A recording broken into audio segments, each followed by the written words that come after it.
Hello everyone, once again welcome to your YouTube channel smart chemistry classes.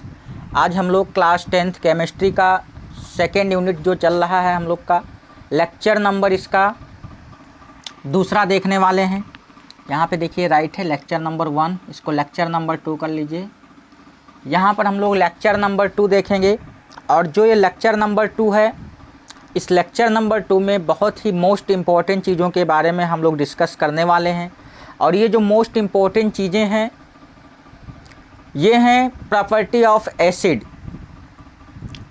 तो जो general property है acid की, उसके बारे में हमें यहाँ पे डिस्कस करना है और बहुत ही अच्छे तरीके से इस टॉपिक को पढ़ना है, क्योंकि ये बहुत ही इम्पॉर्टेंट टॉपिक है और इस टॉपिक से रिलेटेड बहुत सारे क्वेश्चन भी एग्जाम में आते हैं। सो आप लोग रेडी हो जाइए बहुत अच्छे तरीके से इसको पढ़ने के लिए। आज अम्ल के बारे में बहुत अच्छे तरीके से डिस्कस करना, अम्ल के सामान्य गुण के बारे में। तो अम्ल का जो सामान्य गुण होता है इसके बारे में क्लियर करने से पहले आप लोग ये जान लें कि अम्ल, ठीक है, क्षार और लवण, अम्ल क्षार लवण, ठीक है। इसके बाद उदासीन और उभयधर्मी, इन सभी चीज़ों के बारे में मैंने इसके पहले वाले वीडियो में डिस्कस किया है। तो उन चीज़ों को आप वहाँ से जाके देख सकते हैं जिन लोगों का अभी छूट गया है पिछला जो लेक्चर हमारा था। तो इसलिए आप लोग उसको जाके ज़रूर देखें, तभी आपको ये लेक्चर समझ में आने वाला है।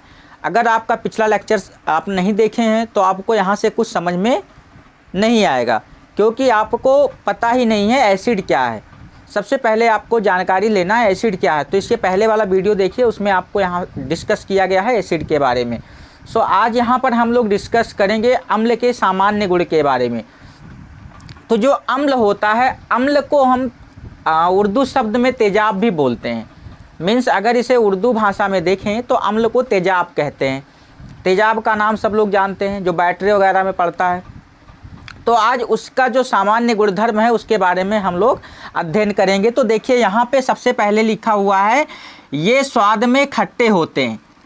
जो अम्ल होते हैं वो क्या होते हैं? स्वाद में खट्टे होते हैं।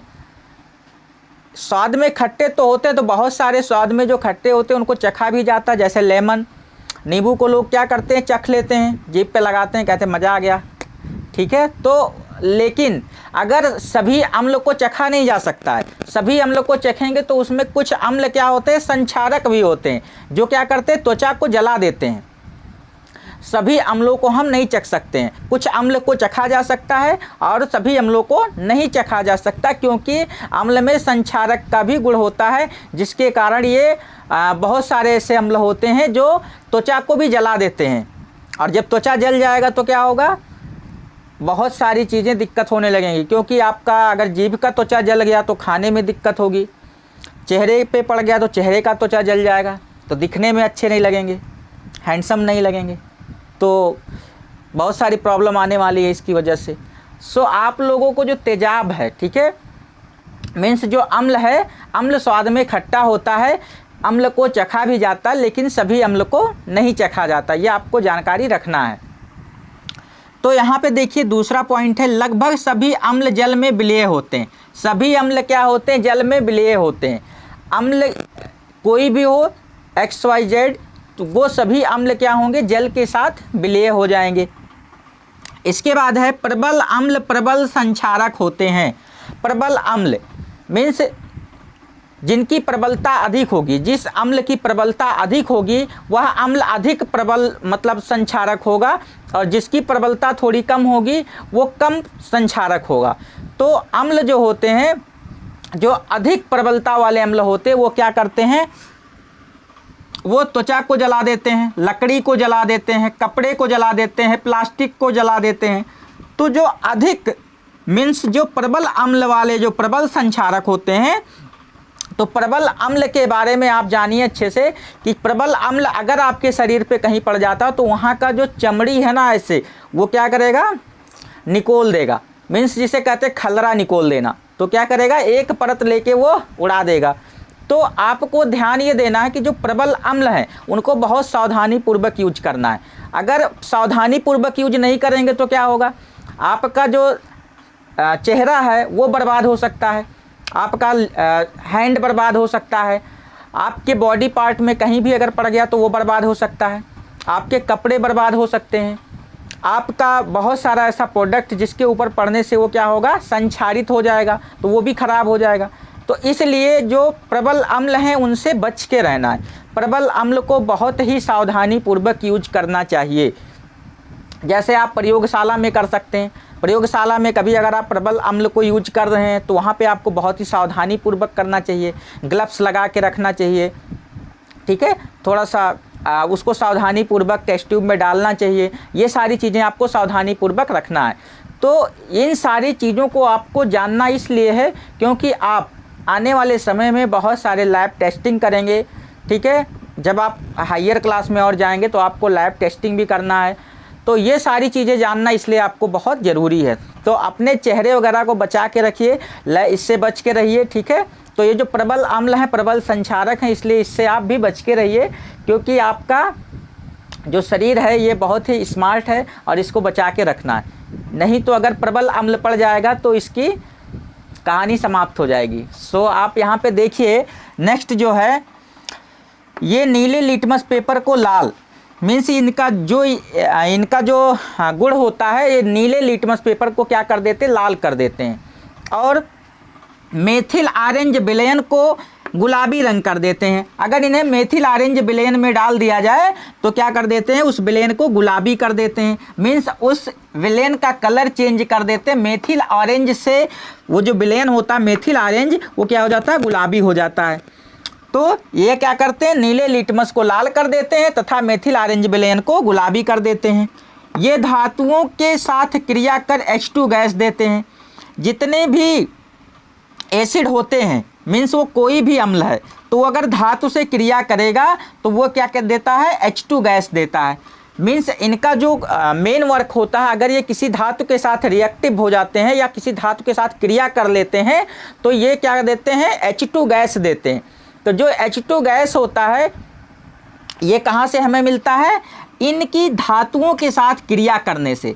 जैसे मान लीजिए कोई भी धातु है, ठीक है, XYZ कोई भी धातु ले सकते हैं। जैसे मान लीजिए मैंने एक जिंक ले लिया, ठीक है, मैंने क्या ले लिया, जिंक ले लिया। तो यहाँ पे ध्यान से आप देखेंगे जिंक के साथ अगर सल्फ्यूरिक एसिड H2SO4 ले लिया जाए तो ये क्या बनाएगा, ZnSO4 और प्लस यहाँ से H2 गैस निकलेगा। तो देखिए यहाँ पे यही आपको बताया गया, ये धातुओं के साथ क्रिया करके H2 गैस देते हैं। तो जिंक देखिए एक धातु है, H2SO4 एक क्या है, अम्ल है। इस अम्ल के साथ अगर ये जिंक क्रिया करता है तो क्या बनाता है, ZnSO4 मीन्स जिंक सल्फेट और प्लस इसके साथ क्या देता है, हाइड्रोजन गैस। तो हमें क्या प्राप्त करना था, हाइड्रोजन गैस। तो इस प्रकार से यहाँ क्या मिलता है, हाइड्रोजन गैस मिलता है।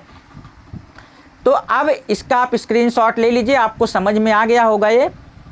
अगर कोई किसी प्रकार की किसी को कोई प्रॉब्लम है तो नेक्स्ट आप कमेंट करके पूछ सकते हैं। इसका आप पहले स्क्रीनशॉट ले लीजिए। तो इसके बाद हम लोग देखेंगे अब यहाँ पे हमें पढ़ना है अब अम्लों के रासायनिक गुण। अम्ल के जो रासायनिक गुणधर्म होते हैं, केमिकल प्रॉपर्टीज ऑफ सॉलिड। देखिए ध्यान से, number 1 chemical properties of solid के जो होते हैं अम्लों के रासायनिक गुण, जिसमें से पहला गुण है धातुओं से अभिक्रिया। अगर अम्ल धातु से अभिक्रिया करता है तो क्या होगा, देखिए रिएक्शन विथ मेटल। तो यहाँ पे लिखा है धातुओं से अभिक्रिया। अभी जैसा कि मैंने पीछे बताया था आपको कि अगर अम्ल धातु के साथ अभिक्रिया करते हैं तो ये क्या बनाते हैं, H2 गैस देते हैं। यहाँ पर अगर ये धातु से अभिक्रिया करते हैं तो क्या बनाएंगे, लवण बनाएंगे और H2 गैस देंगे। तो यहाँ पर देखिए आप एक एग्जाम्पल लेते हैं। एग्जाम्पल के लिए यहाँ पर हम ले लेते हैं जिंक प्लस HCl, ठीक है, गिब्स देन। अब देखिए जिंक ले लिया यहाँ पे और HCl ले लिया। तो अगर जिंक और HCl ले लिया तो बनेगा क्या, यहाँ पे क्या बनेगा, ZnCl और हमारे पास क्या बचा, एक हाइड्रोजन बचा है। तो यहाँ पे H2 गैस तो हुआ नहीं, इसलिए यहाँ पे क्या करेंगे, 2 लगा देंगे। तो ये क्या बन जाएगा, ZnCl2 बन जाएगा और ये H के आगे 2 लग गया तो ये H2 गैस बन जाएगा। तो देखिए यहाँ पे क्या बन गया, Zn के साथ हमने क्या किया, जिंक के साथ HCl को रिएक्ट कर दिया तो क्या बना दिया, ZnCl2 और प्लस H2 गैस। तो हमें क्या यहाँ पे क्या लेकर आना था, H2 गैस निकालना था। तो ये H2 गैस यहाँ पर निकल गया। तो ये धातुओं से अभिक्रिया करके इस प्रकार की क्रिया करते हैं। ठीक है, इसके बाद में देखिए, जैसे मान लीजिए मैंने मैग्नीशियम के साथ ले लिया, मैग्नीशियम प्लस HNO3 ले लिया। अब देखिए यहाँ पे मैग्नीशियम लिया, HNO3 ले लिया, तो मैग्नीशियम के साथ HNO3 लेंगे तो क्या बनेगा यहाँ पर, MgNO3 का होल ट्वाइस बनेगा और यहाँ पर H2 गैस बनेगा। ये यहाँ पे H2 इसलिए लगा, यहाँ पे 2 इसलिए लगा क्योंकि यहाँ पे हमें क्या लगाना पड़ेगा, 2 लगाना पड़ेगा।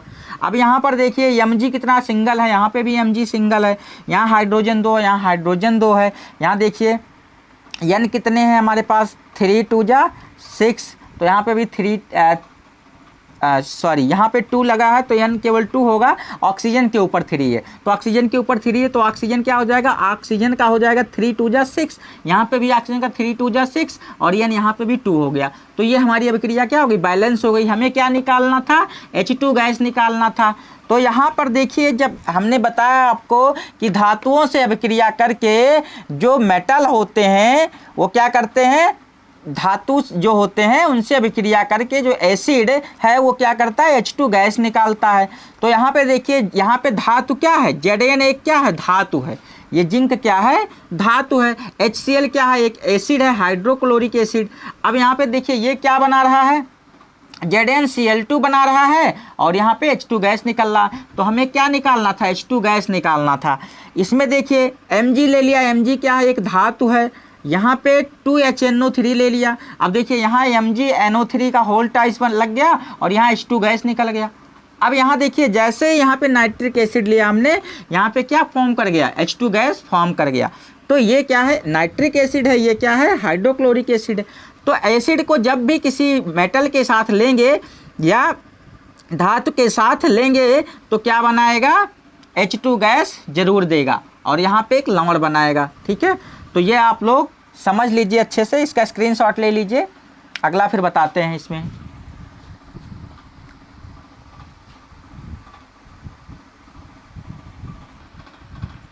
तो अब यहाँ पर देखेंगे हम धातु कार्बोनेटों से अभिक्रिया, reaction with metal carbonate, means metal carbonate के साथ अगर अभिक्रिया होगा तो क्या निकलता है। तो यहाँ पे देखिए मैंने एक फॉर्मूला लिख दिया आपके सामने, धातु कार्बोनेट प्लस अम्ल, मीन्स यहाँ पे धातु कार्बोनेट लेते हैं प्लस अम्ल लेते हैं तो क्या बनता है, लवण, जल और प्लस कार्बन डाइऑक्साइड, मीन्स लवण बनेगा प्लस जल बनेगा और प्लस कार्बन डाइऑक्साइड बनेगा। तो यहाँ पर देखते हैं, अभिक्रिया लिख लेते हैं। तो मान लीजिए यहाँ पे कोई हम क्या लेते हैं, कार्बोनेट ले लेते हैं। ठीक है, धातु कार्बोनेट जैसे मान लीजिए हमने ले लिया CaCO3, ठीक है, और प्लस कोई अम्ल ले लिया, मान लीजिए यहाँ पे मैंने ले लिया H2SO4 गिब्स। देन अब यहाँ पे क्या कह रहा है, लवण बनाएगा, कोई क्या बनाएगा, यहाँ पे कोई लवण बनाएगा। तो यहाँ पे हमें लवण बनाना है, तो यहाँ पे कौन सा लवण बनेगा, देखिए ध्यान से, Ca के साथ क्या आ जाएगा, SO4 और प्लस यहाँ पे क्या कह रहा है, जल बनाएगा, तो यहाँ पे लिख दीजिए H2O, और फिर कह रहा है यहाँ पे क्या बनाएगा, कार्बन डाइऑक्साइड बनाएगा, तो यहाँ पे लिख दीजिए CO2। ठीक है, तो यहाँ पर ध्यान देंगे आप, कह रहा है धातु कार्बोनेट, तो देखिए हमने धातु कार्बोनेट ले लिया, कैल्शियम कार्बोनेट को, प्लस कह रहा कोई अम्ल लेना है तो अम्ल में हमने H2SO4 ले लिया। अब ये कह रहा लवण बनाना है तो CaSO4 बनेगा। ठीक है, जल बनेगा तो H2O बन गया, कार्बन डाइऑक्साइड CO2 बन गया। तो इस प्रकार से मैंने ये अभिक्रिया यहाँ पे राइट कर लिया। तो ये अभिक्रिया जो है इसके बारे में भी लिख लीजिए, इसे हम कैल्शियम कार्बोनेट कहते हैं, कैल्शियम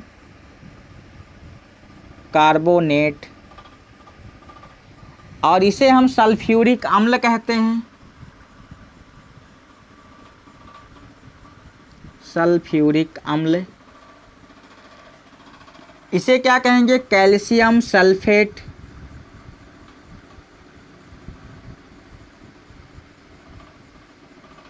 कैल्शियम सल्फेट हो गया, और यहाँ पे क्या बन गया, जल बन गया, ठीक है। और ये कार्बन डाइऑक्साइड, कार्बन डाइऑक्साइड बन गया, यहाँ पे कार्बन डाइऑक्साइड, ठीक है। तो आप ये ध्यान से देखिए, यहाँ पर जो मैंने अभिक्रिया अभी लिखा, यहाँ पे क्या लिया गया, कैल्शियम कार्बोनेट लिया गया, सल्फ्यूरिक अम्ल ले लिया गया, ठीक है। दोनों मिला के क्या बना दिए, कैल्शियम सल्फेट, जल और कार्बन डाइऑक्साइड, जो कि हमें यही बनाना था। तो जब भी रिएक्शन जो होगा रिएक्शन विथ मेटल कार्बोनेट के साथ होगा एसिड का, तो ये हमें प्राप्त होगा। तो इस प्रकार से ये जो अभिक्रिया जो मैंने लिखा यहाँ पर, इसका आप स्क्रीनशॉट ले लीजिए, और इस प्रकार से बहुत सारी अभिक्रियाएं आपको मिलने वाली हैं आगे। सो आप देखिए यहाँ पर, अगर मान लीजिए यहाँ पे कुछ और भी मैं लिख लूँ, जैसे मान लीजिए Na2CO3 ले लिया मैंने, ठीक है। और इसके साथ Na2CO3 लेने के बाद यहाँ पे मान लीजिए मैंने ले लिया HCl ले लिया, 2HCl मान लीजिए यहाँ पे ले लिया, तो ये क्या बना देगा, आप यहाँ पे कुछ बनाएगा, 2HCl इसके साथ ले लिया, यहाँ Na2CO3 ले लिया, इसका नाम क्या हो गया, सोडियम कार्बोनेट, सोडियम कार्बोनेट, इसका नाम हो गया सोडियम कार्बोनेट। और इसका नाम हो गया हाइड्रोक्लोरिक अम्ल,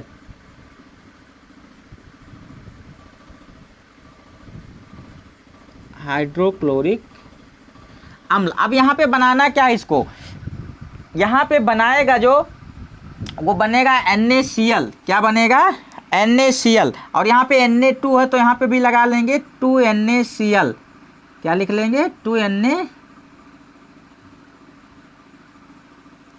2NaCl लिख लेंगे।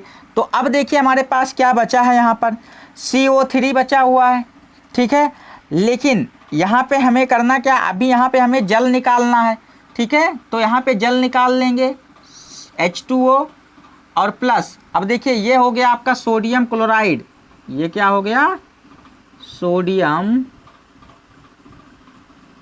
क्लोराइड, और यहाँ पे मिल गया हमें जल। और यहाँ पे हमें क्या बचेगा, आप देखिए यहाँ से क्या बच रहा है, CO2 बच रहा है, एक ऑक्सीजन जल के साथ चला गया, ठीक है, H2 के साथ।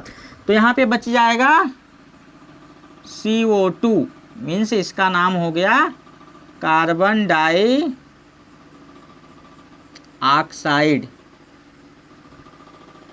ये हमारे पास बच गया। तो यहाँ पर आप देखेंगे ये जो अभिक्रियाएं मैंने लिखा है, जो भी एग्जाम्पल्स इसमें मैंने राइट किया है, बहुत ही बेहतर तरीके से आप इसको नोट कर लीजिए, ठीक है। ये हमेशा आपको काम आएंगी एग्जाम्पल्स, और इसका स्क्रीनशॉट लीजिए, फिर आगे बढ़ते हैं इसमें। तो यहाँ पर अब नेक्स्ट देखिए लिखा है धातु हाइड्रोजन बाई कार्बोनेटों से अभिक्रिया, मीन्स जो एसिड है धातु हाइड्रोजन बाई कार्बोनेट से अभिक्रिया करके क्या बनाएगा। तो देखिए reaction with metal hydrogen by carbonate, तो यहाँ पे अगर धातु हाइड्रोजन कार्बोनेट को अम्ल के साथ अगर अभिक्रिया कराते हैं, तो यहाँ पे हमें प्राप्त होगा लवण, जल और प्लस कार्बन डाइऑक्साइड। मीन्स कोई भी धातु हाइड्रोजन कार्बोनेट अगर अम्ल के साथ क्रिया करता है तो हमें क्या प्राप्त होगा, लवण प्राप्त होगा, जल प्राप्त होगा और कार्बन डाइऑक्साइड प्राप्त होगा। तो यहाँ पर हम देखते हैं धातु हाइड्रोजन कार्बोनेट, मीन्स अगर एक यहाँ पे हम धातु हाइड्रोजन कार्बोनेट ले लें और यहाँ पे एक अम्ल ले लें, तो धातु हाइड्रोजन कार्बोनेट को देखिए यहाँ पे लिख लेते हैं। सबसे पहले धातु हाइड्रोजन कार्बोनेट में मान लीजिए मैंने ले लिया NaHCO3। अब देखिए ये क्या हो गया, धातु हाइड्रोजन कार्बोनेट हो गया, क्या हो गया, धातु हाइड्रोजन कार्बोनेट। और प्लस इसके साथ मान लीजिए मैंने अम्ल में HCl ले लिया, ठीक है। अब ये क्या बना देगा, देखिए यहाँ से जो है Na को लेगा और यहाँ से Cl ले लेगा, तो यहाँ पे बना देगा NaCl। और प्लस हम यहाँ पे क्या कह रहा है, जल बनाना है, तो यहाँ पे लिख दीजिए जल। और प्लस क्या बनाना है, कार्बन डाइऑक्साइड बनाना है, तो यहाँ पे लिख दीजिए CO2। अब देखिए यहाँ पे ये अभिक्रिया मैंने लिख दिया। अब इसको हिंदी में भी लिख लीजिए आप, इसका नाम क्या हो गया, सोडियम हाइड्रोजन कार्बोनेट, इसे सोडियम बाइकार्बोनेट भी कहते हैं। इसका नाम सोडियम बाइकार्बोनेट, इसका नाम सोडियम बाइकार्बोनेट भी है। इसका नाम है हाइड्रोक्लोरिक अम्ल, हाइड्रोक्लोरिक अम्ल। इसका नाम है सोडियम क्लोराइड,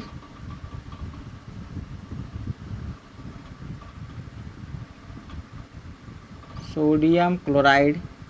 इसका नाम है जल, और इसका नाम है कार्बन डाइऑक्साइड।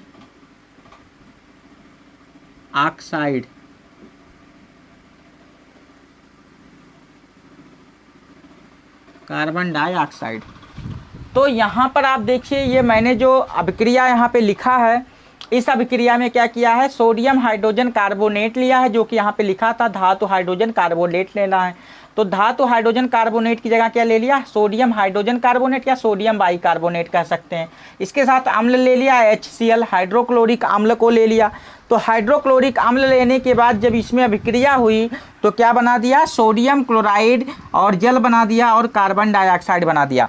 तो यहाँ पे आप ये देखेंगे, जो ये सोडियम कार्बोनेट, जो सोडियम क्लोराइड है, ये जो लवण है ना, ये सोडियम क्लोराइड है, ठीक है। ये जल था, ये जल यहाँ पे आ गया। ये कार्बन डाइऑक्साइड था, कार्बन डाइऑक्साइड आ गया। तो आपको देखना यहाँ पे ये है कि कोई भी धातु हाइड्रोजन कार्बोनेट जो है अम्ल के साथ क्रिया करके लवण, जल और कार्बन डाइऑक्साइड बनाना चाहिए। तो ये आपको समझ में आ गया होगा। आप इसका स्क्रीनशॉट ले लीजिए, फिर इसके बाद आगे देखते हैं इसमें।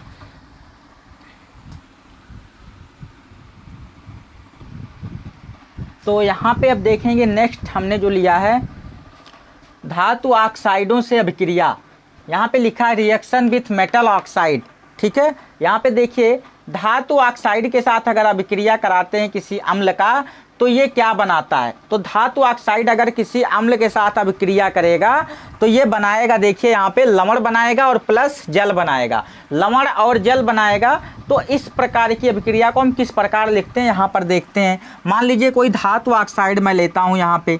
तो धातु ऑक्साइड मान लीजिए मैंने ले लिया कॉपर ऑक्साइड, CuO ले लिया। क्या ले लिया, CuO ले लिया।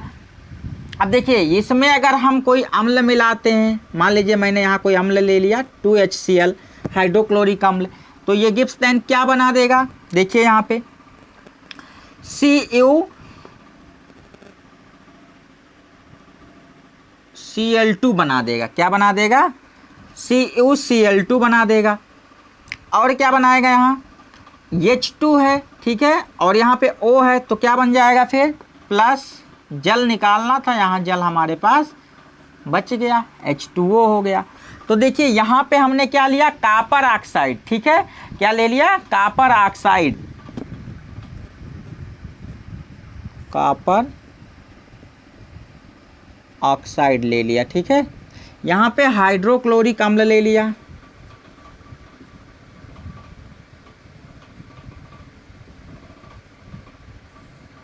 हाइड्रोक्लोरिक अम्ल ले लिया यहाँ पे, ठीक है। ये क्या बना दिया, कॉपर क्लोराइड,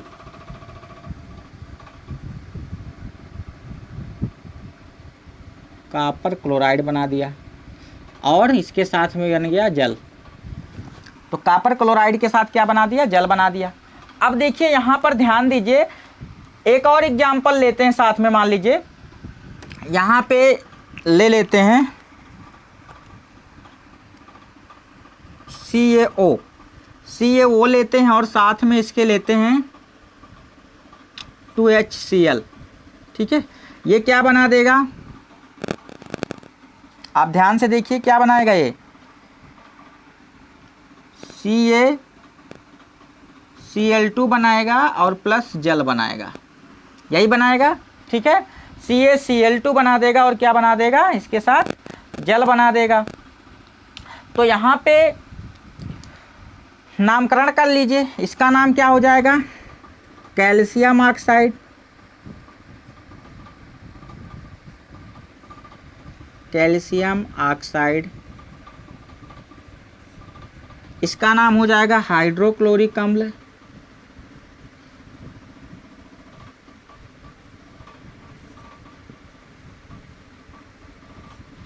इसका नाम हो जाएगा कैल्शियम क्लोराइड।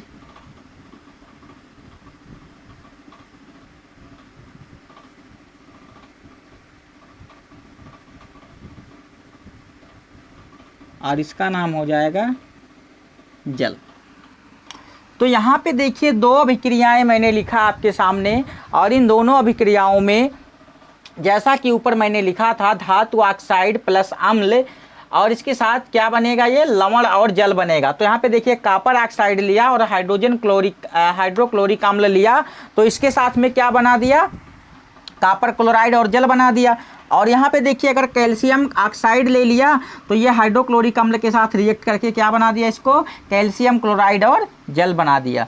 तो ये आपको समझ में आ गया होगा कि ये रिएक्शन विथ मेटल ऑक्साइड क्या होते हैं, ठीक है, धातु ऑक्साइडों से अभिक्रिया करके क्या बनाते हैं, इसको आप समझ में गए होंगे, ठीक है। अब इसका आप स्क्रीनशॉट ले लीजिए, इसके बाद इसमें आगे देखते हैं। तो अब यहाँ पर हम लोग नेक्स्ट देखते हैं क्षारकों के सामान्य गुण के बारे में। अभी इसके पहले हमने पढ़ा अम्ल के सामान्य गुणधर्म, लेकिन अब यहाँ पढ़ना है क्षारकों के सामान्य गुण। तो जनरल प्रॉपर्टीज ऑफ बेसिस क्या होते हैं, सबसे पहले देखिए क्या लिखा हुआ है, ये स्वाद में कड़वे, कड़वे को हम कसैले भी बोलते हैं, ये स्वाद में कड़वे होते हैं एवं जलन उत्पन्न करते हैं। मीन्स जो क्षार होते हैं वो क्या होते हैं, स्वाद में कड़वे होते हैं। मीन्स जैसे लेमन, अभी हमने बताया था एसिड में लेमन खाते तो कहते हैं टेस्ट खट्टा लगता है, बहुत अच्छा टेस्ट, मज़ा आ जाता है। लेकिन यहाँ पे क्या होता है, अगर क्षार को लेंगे तो क्या होगा, खाएंगे तो निकलने लगेगा, फिर मन करेगा क्या कर डालें, ठीक है, अंदर से क्या होगा, जलन उत्पन्न होने लगेगा। मीन्स ये क्या करता है, अंदर से जलन उत्पन्न कर देता है। तो आप ये समझिए कि जो क्षार होते हैं ये स्वाद में क्या होते हैं, बहुत कड़वे होते हैं, और ये क्या करते हैं, जलन उत्पन्न करते हैं। ये सामान्यतः जल में विलीय होते हैं, ये सामान्यतः क्या हो जाते हैं, जल में विलीय हो जाते हैं। ये साबुन की भांति चिकने होते हैं। मीन्स जो क्षार होते हैं, जिस तरीके से साबुन में चिकनापन होता है, साबुन चिकना होता है, उसी प्रकार से जो क्षार होते हैं वो क्या होते हैं, चिकने होते हैं। मतलब ये साबुन के भांति चिकने होते हैं। जिस प्रकार से साबुन दिखता है चिकना, उसी प्रकार से ये भी चिकने दिखते हैं। फिर देखिए अम्लों की भांति प्रबल क्षारवीय संक्षारक होते हैं। मीन्स जिस प्रकार से अम्ल संक्षारक होता है उसी प्रकार से इनके भी क्या होते हैं, प्रबल क्षारवीय संक्षारक होते हैं। इनके भी पड़ने से त्वचा पे क्या होती है, प्रॉब्लम होती है। ये भी क्या करते हैं, जलन उत्पन्न करते हैं। तो आपको ये जानना है कि यहाँ पे जिस प्रकार से अम्ल प्रबल अम्ल होता था, संक्षारक के रूप में कार्य करता था, उसी प्रकार से यहाँ पे जो प्रबल क्षार होंगे वो भी संक्षारक का कार्य करेंगे। तो यहाँ पे देखिए नेक्स्ट है, ये लाल लिटमस पेपर को नीला। मीन्स यहाँ पे अभी हमने क्या पढ़ाया था, उसमें पढ़ाया था जो अम्लों में नीला लिटमस क्या करते थे, लाला करते थे। यहाँ पे लाल लिटमस को क्या करेंगे, नीला कर देंगे। और फिनोप्थिलीन्स के विलयन को गुलाबी कर देते हैं। क्या करते हैं, फिनोप्थिलीन की विलयन को क्या कर देते हैं, ये गुलाबी करते हैं, मतलब चेंज कर देते हैं कलर को। तो ये आपका है क्षारकों के सामान्य गुण। क्षारकों के सामान्य गुण को आप नोट कर लीजिए, फिर इसकी जो प्रॉपर्टी, जो केमिकल प्रॉपर्टी है उसके बारे में डिस्कस करते हैं। तो स्क्रीनशॉट ले लीजिए, फिर देखते हैं आगे। तो यहाँ पे आप देखेंगे क्षारकों के रासायनिक गुण क्या होते हैं, केमिकल प्रॉपर्टीज ऑफ बेसिस। तो क्षारकों की अम्लों से क्रिया कराएंगे तो क्या होगा, देखिए फर्स्ट हमने जो दिया है यहाँ पे, क्षारकों की अम्लों से क्रिया। तो क्षार प्लस अम्ल, क्षार की अम्ल से क्रिया कराते हैं, ये दोनों अभिकारक हैं और यहाँ उत्पाद बन रहे हैं। तो उत्पाद में बन रहा लवण और जल बन रहा है। तो देखिए क्षार को, यहाँ पे किसी क्षार को ले लेते हैं, मान लीजिए मैंने ले लिया CaO को ले लिया, ठीक है, एक क्षार है CaO। अब इसको ले लिया, यहाँ पे हमने H ले लिया अम्ल, ठीक है, HCl ले लिया। अब यहाँ पे क्या बनाना, हमें लवण बनाना है। तो क्या बनेगा, CaCl2 बनेगा, ठीक है, और प्लस जल बनाना है तो क्या बनाएंगे, H2O बनाएंगे। तो यहाँ पे क्या करना पड़ेगा, अभिक्रिया को बैलेंस करना पड़ेगा। 2 H हमारे पास हो गए, ऑक्सीजन 1 हो गया, क्लोरीन 2 हो गया और CaO हो गया। तो यहाँ पे देखिए ये अभिक्रिया क्या हो गई, ये क्षार हो गया, ये अम्ल हो गया, ये लवण हो गया और ये जल हो गया। इसी प्रकार से देखिए और भी अभिक्रिया देख लेते हैं। मान लीजिए मैंने ले लिया NaOH सोडियम हाइड्रोक्साइड, इसके साथ मान लीजिए मैंने क्या ले लिया, HNO3 ले लिया, नाइट्रिक एसिड ले लिया। अब ये क्या बना देगा, देखिए यहाँ पे NaNO3 बना देगा, NaNO3 बना लेगा और बचेगा क्या, यहाँ पे H2 बच गया और O बच गया एक, तो हमारे पास क्या बच गया, जल बच गया। इस प्रकार से देखिए जब क्षार के साथ क्या करते हैं, अम्ल को रिएक्ट कराते हैं तो क्या बनता है, लवण और जल बनाता है। तो ये आप लोग नोट कर लीजिए इसको, ये इसकी प्रॉपर्टी थी, ठीक है। तो इसके बाद हम दूसरा देखते हैं फिर। तो देखिए यहाँ पे हमने लिया क्षारों की अम्लीय ऑक्साइड से क्रिया, क्षार के साथ कोई अम्लीय ऑक्साइड लेते हैं तो बनाता है लवण और जल बना देगा। तो यहाँ पर देखिए हम क्षार के साथ क्या लेते हैं, अम्लीय ऑक्साइड। तो देखिए यहाँ पे कोई क्षार ले लेते हैं, तो कोई क्षार का मतलब मीन्स यहाँ पे कोई भी क्षार ले सकते हैं XYZ। जैसे मान लीजिए मैंने यहाँ ले लिया Na2O3, ठीक है, प्लस अब इसके साथ कोई हम अम्लीय ऑक्साइड ले लिए, क्या ले लिए, अम्लीय ऑक्साइड। अम्लीय ऑक्साइड में क्या ले लें, मान लीजिए यहाँ पे हमने CO2 ले लिया, लेकिन यहाँ पे मिस्टेक हो जाएगा, Na2O3 लेंगे तो मिस्टेक होगा, यहाँ Na2O ले लो केवल, ठीक है, Na2O ले लो। अब यहाँ पे देखिए लवण बनाना हमें, तो यहाँ पे लवण क्या बनाएगा, Na, अब यहाँ 2Na है तो क्या बना देगा ये, NaCO3। देखिए NaCO3 बनाएगा, यहाँ क्या बनाएगा, NaCO3 बना देगा। लेकिन यहाँ पे देखिए Na2 है तो यहाँ पे भी Na2 लगा देंगे, Na2CO3 बन गया। अब देखिए ये अभिक्रिया क्या, वैलेंस है। तो यहाँ पे हमने क्या ले लिया, क्षार ले लिया, अम्लीय ऑक्साइड ले लिया, यहाँ लवण ले लिया, ठीक है, और यहाँ पे जल भी बनाना था, लेकिन यहाँ पे क्या बना, हमारे पास जल नहीं बना है, तो यहाँ पे जल निकलने का चांस भी नहीं है, ठीक है। तो यहाँ पे जल निकालना है, तो ये अभिक्रिया हमारी क्या हो रही है, मिस्टेक हो रही है। तो इसको हम क्या कर लेते हैं, इरेज कर देते हैं, इसको क्या करते हैं, इरेज कर देते हैं, ठीक है। बाई ट्रायल एंड एरर में चला गया ये। चलिए दूसरा रिएक्शन लिख लेते हैं जिससे हो सकता आ जाए जल। तो लिख लेते हैं 2NaOH ले लेते हैं और इसके साथ अम्लीय ऑक्साइड में कार्बन डाइऑक्साइड ले लेते हैं। अब देखिए क्या बनाएगा ये, अब ये जो बनाएगा Na2CO3, Na2C ऑक्सीजन यहाँ पे 3 हो गया, C यहाँ पे 1 है कार्बन, ठीक है, ये हो गया। और हमारे पास बनना था क्या, जल बनना था, प्लस जल। तो अब देखिए यहाँ पे अभिक्रिया बैलेंस है या नहीं है, पहले चेक कर लीजिए। Na2 था, Na2 हो गया, यहाँ कार्बन सिंगल था, कार्बन हो गया, ऑक्सीजन 3 यहाँ पे है।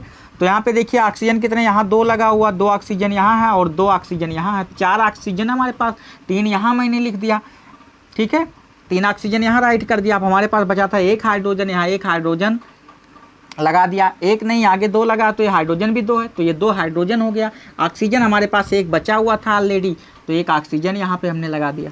तो ये क्या बन गया, कोई क्षार ले लिया, इसके साथ अम्लीय ऑक्साइड ले लिया, यहाँ लवण ले लिया, यहाँ जल ले लिया। तो अब ये बन गया हमारा, अभिक्रिया ठीक से हो गया, ठीक है, क्षारों की अम्लीय ऑक्साइड से क्रिया हो गई। अब इस तरीके से जितने भी आएंगे उन सभी को आप समझेंगे ये क्षारकों की अम्लीय ऑक्साइड के साथ क्रिया है, ठीक है, इस प्रकार के रिएक्शन में। तो आप इसको स्क्रीनशॉट लीजिए और इसके बाद नेक्स्ट हम देखते हैं आगे। थोड़ा फास्ट कीजिए, लेक्चर थोड़ा सा बड़ा हो जाएगा, इसलिए यहाँ पे थोड़ा सा फास्ट कीजिए आप लोग। तो यहाँ पे देखिए नेक्स्ट हमने राइट किया है क्षारों को गर्म करने पर, मीन्स जो क्षारकों के रासायनिक गुणधर्म होते हैं उनके अंतर्गत अगर क्षारों को गर्म किया जाए तो क्या प्राप्त होगा। तो देखिए यहाँ पे हमने ले लिया धात्विक हाइड्रोक्साइड और इसको हीट कर दिया, गर्म कर दिया, मीन्स उष्मा दे दिया, तो ये क्या हो गया धात्विक ऑक्साइड और प्लस जल में टूट गया।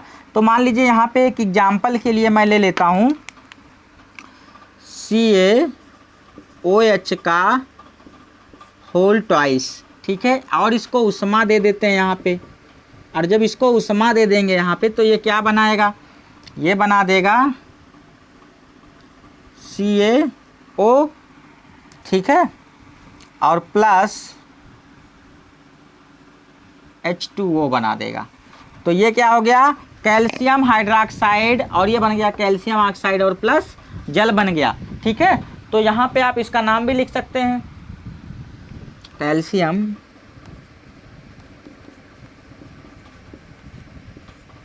हाइड्रोक्साइड, कैल्शियम हाइड्रोक्साइड, और यहाँ पे बन गया कैल्शियम ऑक्साइड,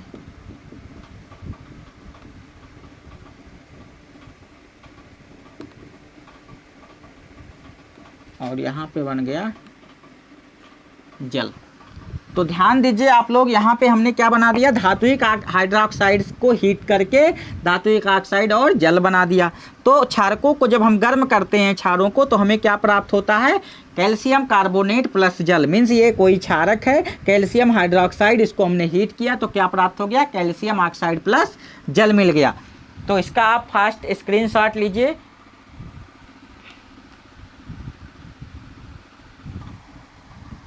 सो आज हम लोग अपना लेक्चर यहीं पे समाप्त करते हैं और आप लोग इसको बहुत अच्छे तरीके से प्रिपेयर कर डालिए। जो चीज़ें आज मैंने बताया है आपको बहुत ही इम्पोर्टेंट हैं और इन इम्पोर्टेंट चीज़ों को बहुत अच्छी तरीके से आपको करना होगा।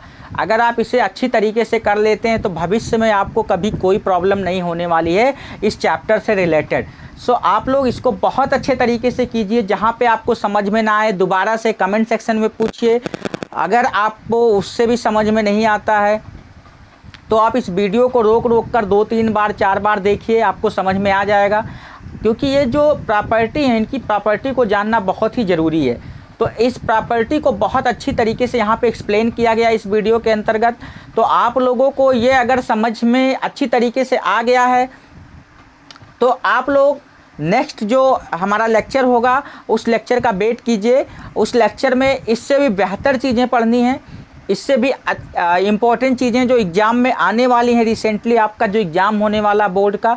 सो आप लोग अच्छे तरीके से इसको कॉपी पेन लेके बैठिए और लेक्चर को देख के आप अपना नोट्स बना लीजिए और इसको तैयार कर डालिए। सो आप लोग जब तक आपका टाइम फ्री है, मीन्स लॉकडाउन चल रहा है, अभी आप स्कूल जा नहीं रहे हैं, तब तक आप क्या करिए इसका एक बेहतर नोट बना डालिए। आपको टाइम मिल रहा पढ़ने के लिए, ज़्यादा से ज़्यादा समय दीजिए। इस टाइम का सदुपयोग करके आप बेहतरीन नोट तैयार कर सकते हैं और अपने एग्ज़ाम का प्रिपरेशन भी बहुत अच्छे तरीके से कर सकते हैं। जो बच्चे घूमने वाले हैं वो तो करेंगे नहीं कुछ, लेकिन जो बच्चे पढ़ने वाले हैं वो बच्चे इस टाइम का बहुत अच्छा उपयोग कर सकते हैं और इस टाइम का उपयोग करके वो अपने जो सब्जेक्ट्स हैं उनके ऊपर कमांड कर सकते हैं, सब्जेक्ट को बहुत अच्छा बना सकते हैं। जो सब्जेक्ट आपके वीक हैं इन छुट्टियों में उन सब्जेक्ट को आप मजबूत कर सकते हैं, जिससे आने वाले जो मतलब आपके जो क्लासेस चलेंगे क्लासों में आपको बहुत अच्छा लगेगा। फिर आपको एक एंजॉयमेंट के रूप में आप क्लास अटेंड करेंगे। क्योंकि जिन बच्चों को कुछ आता जाता नहीं है वो क्या करते हैं पिछली सीट पे जाके बैठ जाते हैं, फिर वहाँ पे आराम करते हैं। टीचर्स कुछ भी पढ़ा रहा है उनको कुछ समझ में नहीं आने वाला है, हमारे यहाँ पे गोदे गादे निकल लिए, कुछ उनको फ़र्क नहीं पड़ने वाला है। तो ऐसा पढ़ने से कोई मतलब नहीं है। इसलिए आप लोग अभी से तैयार हो जाइए, अभी से प्रिपरेशन करना शुरू कर दीजिए। अगर अभी से आप पढ़ेंगे तो आपको क्लासों में कोई प्रॉब्लम नहीं आने वाली है। क्योंकि जो चीज़ें यहाँ पे मैं पढ़ा रहा हूँ उन चीज़ों को आप अच्छे से पढ़ेंगे तो आपका रेगुलर जो होगा रिवीजन जो होगा वो होता रहेगा, जिससे आपको आने वाले क्लासों में कोई दिक्कत नहीं होने वाली है। सो आप इसका नोट्स बनाइए और नेक्स्ट लेक्चर में मिलते हैं आपसे। Thank you. जय हिंद।